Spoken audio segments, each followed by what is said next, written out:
Today is Monday, November 19th. Here is what's ahead. The president says a sit-down meeting with special counsel Robert Mueller is not likely. We're going to break down the latest developments in the Russia investigation. Plus, we're going to show you how this pregnancy center is getting dads involved in saving the lives of unborn babies.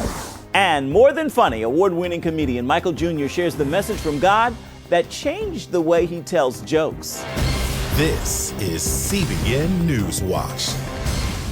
And thank you so much for joining us. I'm Ephraim Graham. President Donald Trump says that he is preparing to submit his answers to special counsel Robert Mueller in the Russia collusion investigation, and he is standing behind his acting attorney general, Matthew Whitaker. The president says he's completed his written answers for Mueller, telling Fox News he wrote them himself. The president added a sit-down interview with Mueller is not likely. I think we've wasted enough time on this witch hunt, and the answer is probably we're finished. There was no collusion whatsoever, and the whole thing is a scam. And the president says that Whitaker will have the authority to limit the investigation.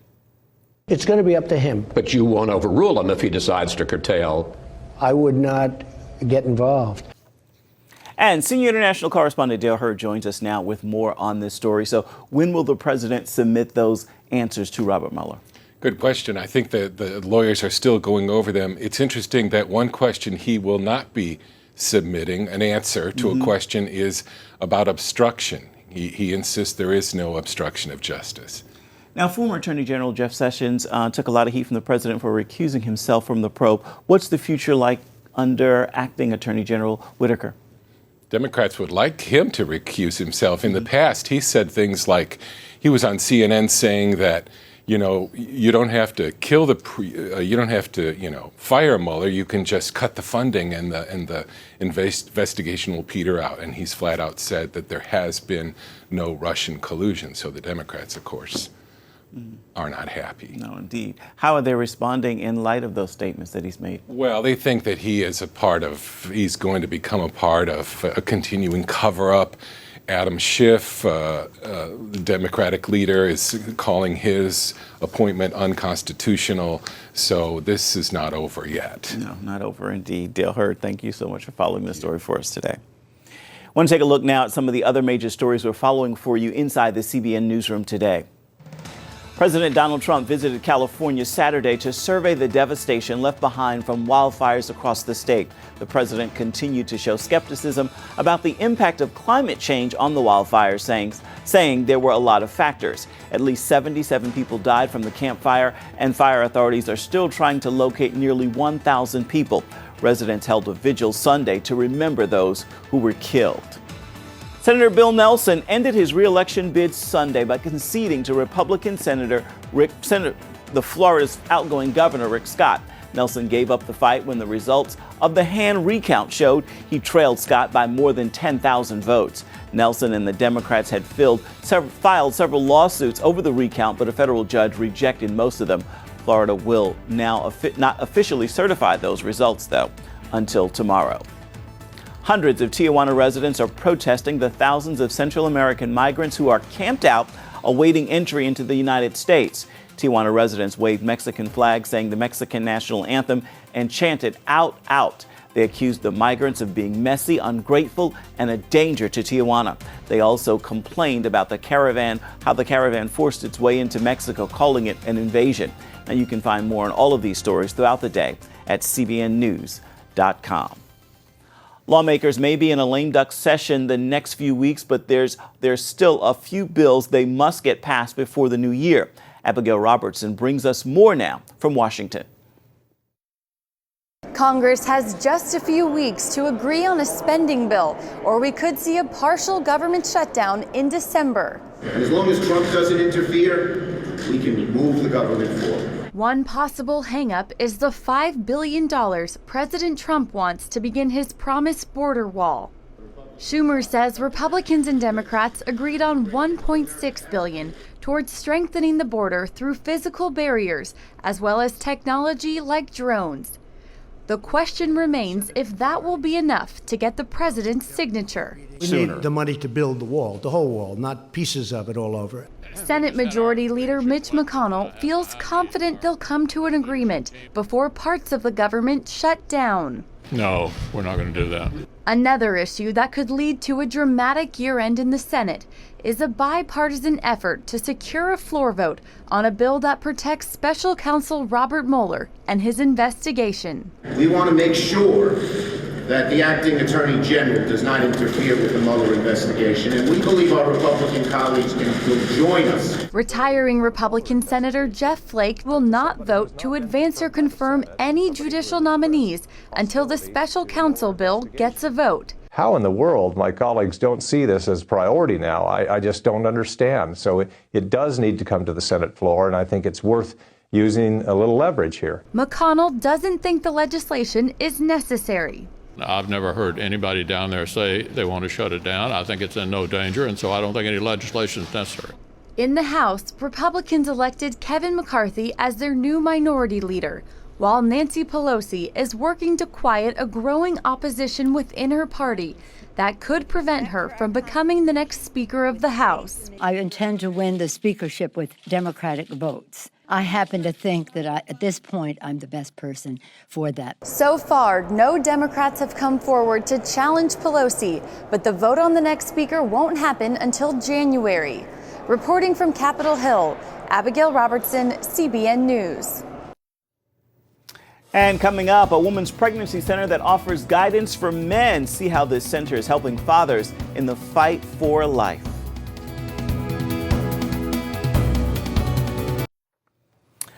There are nearly 3,000 crisis pregnancy centers across America. Most focus on women caught in an unplanned pregnancy. One Florida center chooses a different approach. As Charlene Aaron shows us, it helps expectant fathers. Located next to Florida State University, a women's pregnancy center in Tallahassee addresses the critical needs of unplanned pregnancies in its community. Started in 1985, its main mission is to rescue babies from abortion, offering free pregnancy testing, adoption referrals, and ultrasounds. 80% of our clients will carry their babies to term. Yet babies aren't the only ones saved here. A women's pregnancy center also has a ministry for men, which encourages fathers to stand in the gap and fight for life, for their children and their families. We've had men walk in the door and say, I need help with my girlfriend. Or I've got a situation, I've gotten a girl pregnant and I don't know how to help her. Or my girlfriend just called me, she's driving back from Jacksonville. She tried to have an abortion, she couldn't get it, and I just found out she's pregnant and she wants me to get her an abortion in Tallahassee and I don't know what to do. In the center's Just for Men program, trained male counselors work one-on-one with men, seeking answers about fatherhood and life. I've counseled them many times with the girl in the room with us, and it's a woman talking to a man, and I know the impact that it has, but then I'll connect him to the man and I'll see his body language change. I'll see his eyes start looking at the male counselor. He's engaged. We're just trying to bring to the man an understanding of the value of life and the sanctity of life. The center also offers an abortion recovery program. Counselor Harold Francis often shares his personal story to help others like him. My wife and I, when we first got married, we had only been married about 10 months, we did have an abortion. He received much-needed healing after completing the course, based on biblical principles. I think that I had asked many times for God's forgiveness for what I had done. It opened it up to me that, you know, there were issues in my life that I hadn't forgiven myself for, which is directly related to the abortion. That enables him to counsel other men through their pain. I've had guys tell me in that room things that they have never shared with anybody in their entire life. I'm 69, and there's a young African American in there that's 19 years old, and at the end of the session, we're both crying and hugging each other. Dome often sees that healing extend to other family members. We've had fathers, oh my gosh, go from, we're talking 50-year-old men bringing their 16-year-old daughter here thinking that abortion was the best thing, and then meeting with a male counselor and coming out of that room saying to his 16-year-old daughter, baby girl, we've got this. You don't have to do this. I'm here for you. We're going to make this work. Practical needs must also be addressed for the soon-to-be dads. A lot of them are in tough situations financially. They're in between jobs, they're looking for jobs. They haven't been working and they realize I really need to step up my game and actually go out and get a job now. I give them assistance and I try to help them with their job search. I help them with their resumes. Several men have even come to Christ. We've had men not even come into the center, but the woman give us permission to call her boyfriend, and the male counselor call the boyfriend, and the boyfriend is kind of going, really, you're interested in me? Really, you think my opinion matters? Wow. And then he'll start a conversation, and we've had counselors actually lead them to Jesus on the phone, not expecting it at all, not expecting this phone call to be that kind of moment. The kind of moment the staff here call nothing short of miraculous. Charlene Aaron, CBN News, Tallahassee, Florida. Up next, he's the stand-up who's been featured on Leno, Kimmel, and Oprah, but he also enjoys telling jokes to a much different kind of crowd. See how Michael Jr. is using comedy as ministry. We've got the story when we come back. And welcome back to CBN NewsWatch. A television spot from a pro-abortion group features a video of a baby girl to make the case for abortion. The 40-second video by the Agenda Project is called The Chosen.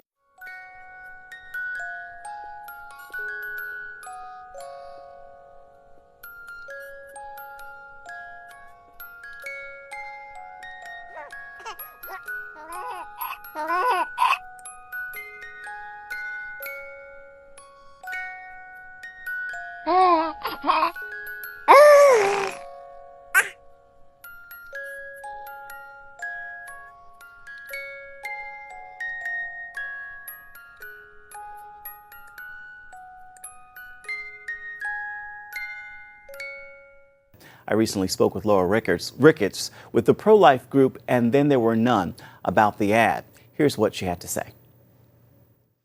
So Laura, what's the message of this ad? The message of this ad really reinforces the disconnect between human in the womb, human out of the womb. You see, the pro-abortion lobby needs to reinforce the fact that a baby isn't a baby unless you decide the baby's a baby. You see, working with the men and women who work in the abortion industry, which is what And Then There Were None does, I can tell you, they know. They know that that's a baby. But abortion can't survive if the general public accepts the fact that humanity begins at conception. And so the very subtle, very insidious message of this advertisement is that you don't get the cute and the cuddly unless you want it. It's not there, really. And that's a very dangerous message to be spreading. Now, we know most pro-abortion groups argue that, as you said, the baby in the womb is just a clump of cells, not a human being deserving of protection. It would seem, though, this argument goes against that. This ad goes against that. It does. And that's why, on the surface, those of us who are pro-life are appalled. But you see, when you work in the abortion industry, or a woman who receives an abortion, it's very hard to admit to yourself what you already know. And what you already know is that that is a child. The men and women who work in the abortion industry know it's a baby. They know because they have to see that baby. They have to see the baby while they're performing the abortion. But in order for abortion to survive as an industry, the women who go and have abortions have to be able to somehow disconnect themselves from that reality. And that's what this advertisement reinforces. Now, this ad is from the Agenda Project. Can you tell us what you know about this group? To be honest with you, we don't know much about this group except that they appear to be very well funded. Anytime any group comes and shows their face, particularly the pro-abortion groups, you need to follow the money, see where the money comes from. There are a lot of deep pockets that fund the abortion industry from the inside and out. And I would say this group is most likely no different. Is this the first thing we're seeing from this group, or have you seen other things? To be honest with you, I don't know. And Then There Were None focuses on assisting men and women leaving their jobs in the abortion industry. So when we see something like this pop up, we figure, well, this is just another avenue that the abortion conglomerate, if you will, is taking to try to push their agenda, to try to brainwash, really, the American people. No, I tell you. Laura Ricketts with And Then There Were None. Thank you so much for your insight and for joining us today. Thank you. Shifting gears, comedian Michael Jr. has appeared on The Tonight Show, Jimmy Kimmel Live, and in the surprise hit film War Room. Michael commands laughs every time he takes the stage, but that is not nearly enough for this stand-up star. In this interview, Michael shares why his life's passion is to be more than funny. When Michael Jr. takes the stage, my name is Michael Jr. I'm gonna do some jokes. Laughter follows. And ultrasounds come in color now, which is ridiculous. I know it's a black baby. His talent has put his name in lights, landing appearances on The Tonight Show, Jimmy Kimmel, and Oprah. Still, with all his success, the comedian changed his approach to his craft. His focus is now on what he can give, and not so much on what he can get. Normally when a comedian gets on stage, we want to get laughs from people. And I felt like a shift took place where I felt like God was saying, instead of trying to get laughs from people, I want you to give them an opportunity to laugh. So this changed everything. So I go on stage that night, we have a good time, but it's different. Like, I'm way more relaxed. The audience seems to be way more responsive. And then when I walk outside, I see a homeless guy. I'd never seen a homeless guy outside this club before, ever. But that doesn't mean he wasn't there before. Yeah. It just means before my mindset was to get laughs from people. So I asked myself, I was like, what about him? How could I give him an opportunity to laugh? And then 4 days later, this lady at one of my events came up to me and she said, hey, would you consider coming to the homeless shelter where I work at to do comedy? And I was like, wow. No, I'm not. no, I never even thought of such a thing. Why would you do that? So I actually went to that shelter and did comedy, and then it was so powerful. So what we decided to do, we added that to our tour. So when we would go to a city, we'd find a homeless shelter or a prison, abused children's facility, and we would do comedy there before the big comedy show that night. Prisons, shelters, and children's homes have been regular stops on Michael's tours for about 9 years, often sharing tough stories from those visits on his larger comedy stages.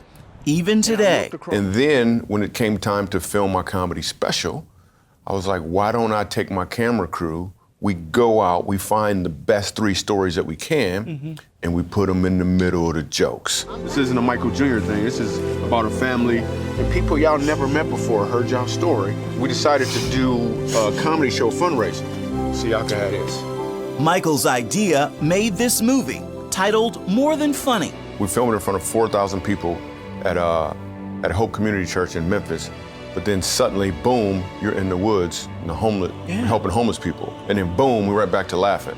I'm John with Hands of Hope. We're Oh my God!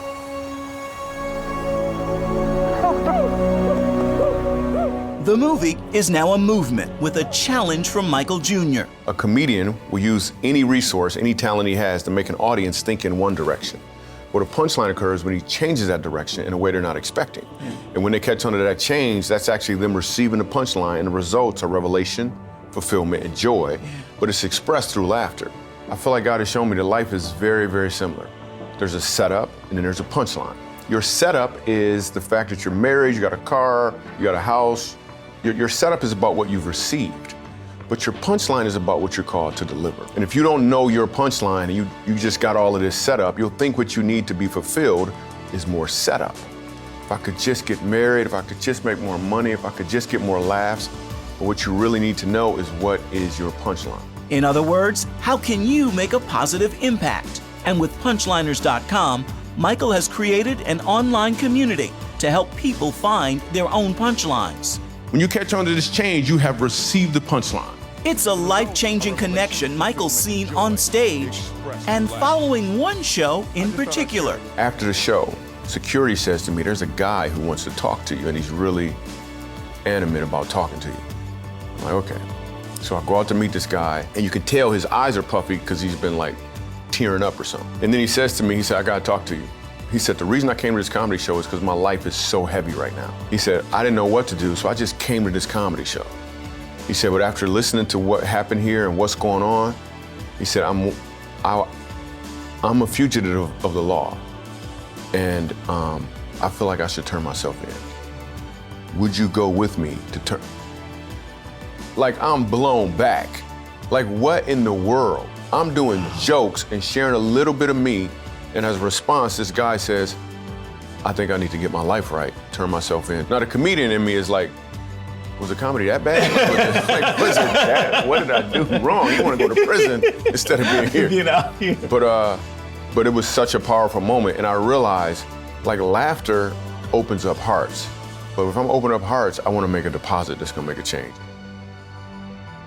A deposit that's going to make a change. Now, to find out where you can catch one of Michael Jr.'s shows near you, go to our website, cbnnews.com. Stay with us. We'll be right back with much more of CBN News Watch right after this.